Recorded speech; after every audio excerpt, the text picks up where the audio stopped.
नौकरानी की चाल, एक धोखे भरी कहानी। दिल्ली के पॉश इलाके में रहने वाले राजीव और सोनाली की जिंदगी बाहर से बहुत खुशनुमा दिखती थी। बड़ा बंगला, शानदार कारें और समाज में रुतबा सब कुछ था, लेकिन इस चमक के पीछे उनकी जिंदगी में खालीपन था, संतान न होना। सोनाली अक्सर उदास रहती और घर के कामों में उसका मन नहीं लगता। राजीव अपने बिजनेस में व्यस्त रहता और घर में सन्नाटा पसरा रहता।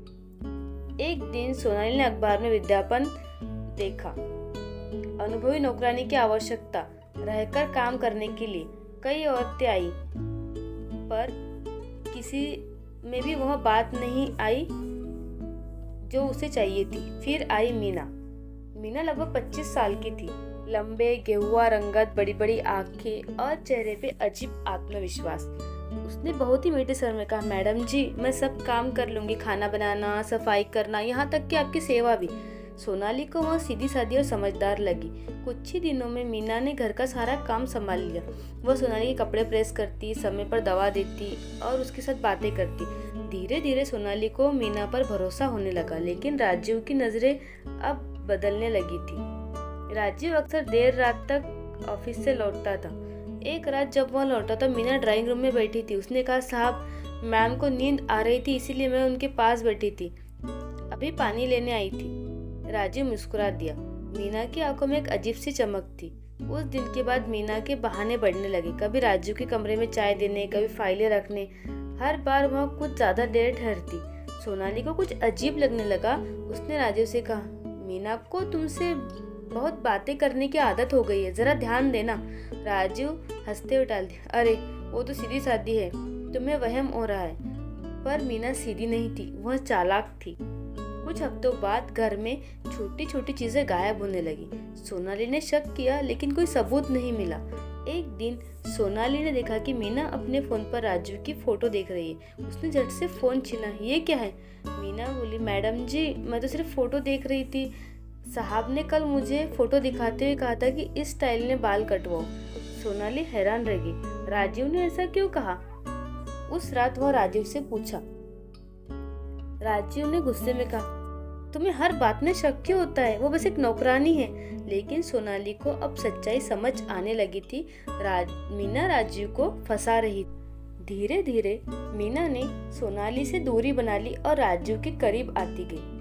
अब वह राजीव को ऑफिस में खाना देने जाती, कभी उसकी फाइलें संभालती, कभी उसके साथ बाजार जाती।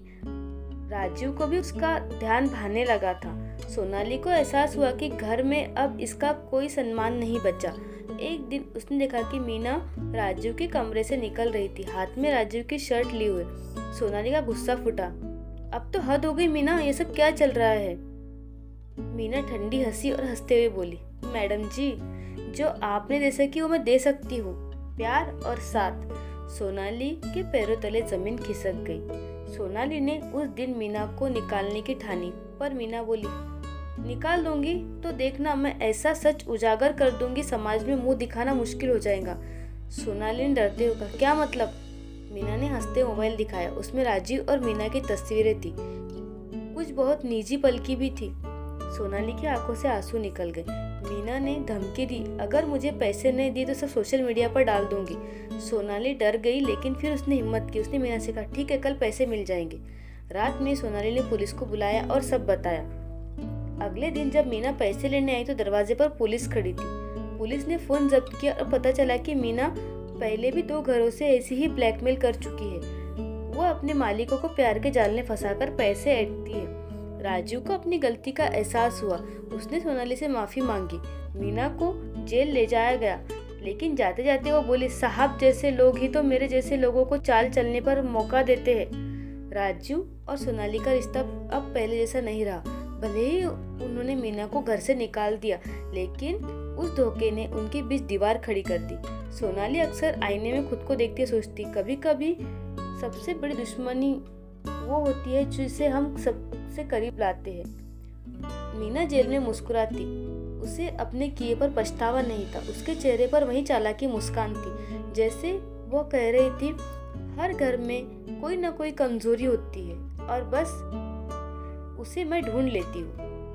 यह कहानी एक चेतावनी है कि भरोसा अगर गलत जगह किया जाए तो जहर बन जाता है। मीना की चाल ने न सिर्फ यह घर तोड़ा बल्कि यह सिखा गई कि हर मुस्कुराता चेहरा कभी भी सच्चा नहीं होता। अगर कहानी पसंद आए तो चैनल को लाइक, शेयर और सब्सक्राइब जरूर से कीजिए।